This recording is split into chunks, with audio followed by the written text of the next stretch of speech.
Very basic, very basic. Hindi po natin kailangan ng malalim na paliwanag na katulad ng paliwanag ng abogado pagka siya ay nag-present ng kaso sa korte. Alam po natin, very basic, pagka mayroong session sa Senado, 24 sila, kailangan may quorum. Ano ba yung quorum? 50% plus 1. Di po ba?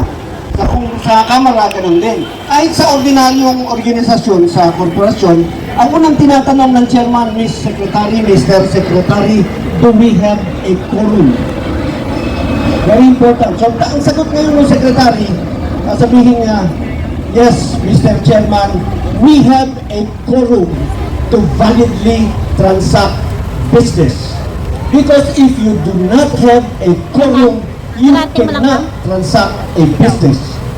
So because of that, very, very simple, very, very basic, madaling unawain ng lahat, pag wala kang quorum, you cannot transact business. Kung wala kang 13, hindi ka pwedeng mag-declare ng any position vacant. And therefore, yung eleksyon nila nung mga iba-ibang committee, pangarap lang po yun. Practice. Wala pong katotohanan yun, wala pong bisa lahat yung ginawa nila kahapon. Panaginip lang yan! Panaginip. Ambisyon. Practice. Ika nga mainis, matalo. Yan. So wala pong bagong Senate pro tempore, walang acting Senate President in the first Senate well, in the first place, there is no such monkey in our Constitution and in the rules of the Senate called acting Senate President. Wala po yun. Palagi pong merong Senate President.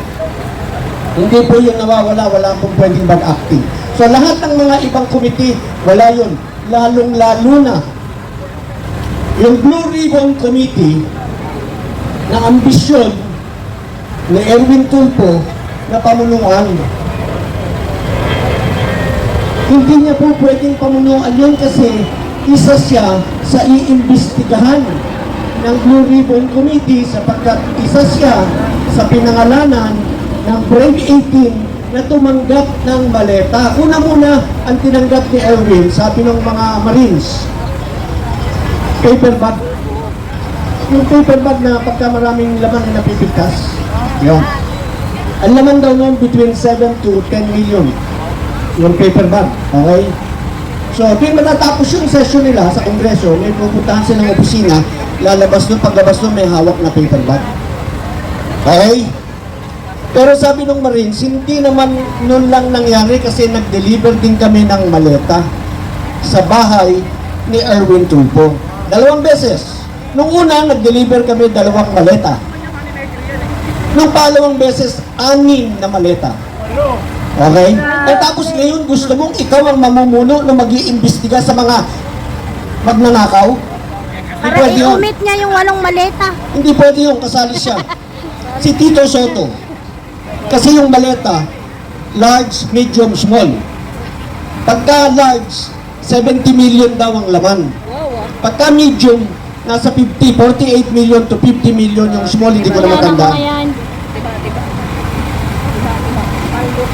Basta hindi isang maletang large lang ang dinala sa opisina ni Tito Soto dyan sa Rojas Boulevard. Kung ikaw ay tumanggap, paano kang makakaboto? Hindi ka kasali sa botohan. You have to abstain. And so therefore, you have no voice. Actually, hindi ka na dapat nagdadadada sa Senado. Mahiya naman kayo. Mahiya ka naman, Soto! Diba? Nadinig nyo na ba yun? Mahiya naman kayo.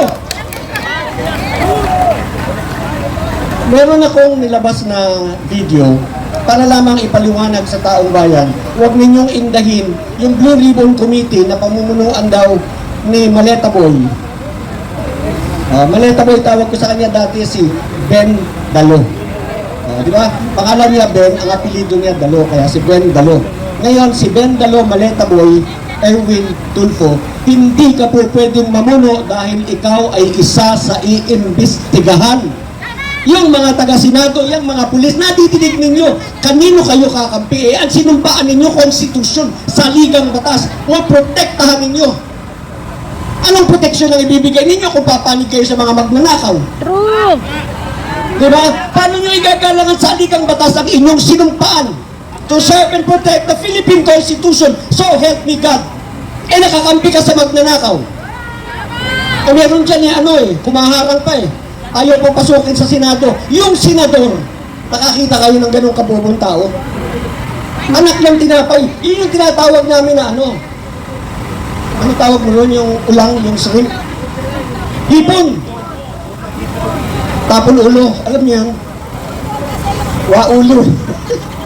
Anyway, yun lang po sa akin paalala. Huwag po ninyong indahin yung naging halalan kahapon dahil wag po lahat. Lahat po yun walang bisa. Because in the first place, they do not have the authority to declare any position vacant because they cannot transact business validly in the absence of a quorum. Yan po, napakasimpleng explanation. Hindi kailangan ng paliwanag na malalim na para kayo pupunta sa korte. Hindi mo kailangan mag-cite ng napakaraming batas. Yun lamang pong number 1 requirement. Maraming salamat po. Mag-stay po tayo dito. Kung pwede, dumami tayo rito. Mas marami sa kanila. Nakakahiya. Binabantayan tayo ko. Konti lang tayo. Parami tayo. Tinitingnan ko lulurin kasi Sir natin Arce sila para kagabi, yung lalim ng hininga. matapos na to. Lalim ng hininga. Wala akong sinasabing Sir Arce, masama. Sinasabi ko may lang. sakit. Mas dapat, mas marami tayo sa kanila. Kasi Nagpa-check up nakakahiya. na? Ang dami nila eh. Kawawa naman. So, yun lang po. Magandang hapon sa inyong lahat. Mabuhay! Ang Senado, ang ating simbolo ng kalayaan. Mabuhay! Maraming salamat, retired Brigadier General and Attorney Bir Garcia. Ayan. Sa mga kapulisan po, representante kayo ng pamilya nyo. Hindi po kayo nagpulis kung hindi kayo nanggaling sa pamilya ng mga manggagawa, magsasaka, magbubukid, at mga ordinaryong Pilipino.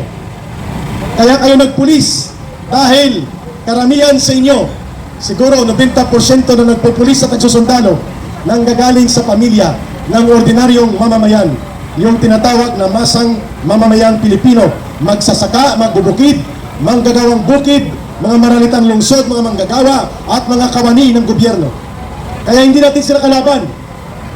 Sa panahon ng revolusyon sa China, nagtagumpay ang People's Liberation Army of China dahil ang mga Kuomintang ay nag-defect ang mga sundalo ng lumang kaayusan at ang kanilang mga armadong pwersa na nanggaling sa hanay ng mga mamamayang Chino na inaalipin ng panahon ni Chiang Kai-shek sa Kuomintang, pumanig kina Mao Zedong. Yan din pong mangyayari sa kanila. They will defect to the side of the people. Sigurado pa tayo dyan. Kasi galing din sila sa hanay ng mga magsasaka, manggagawa at ordinaryong mamamayan. Kaya hindi na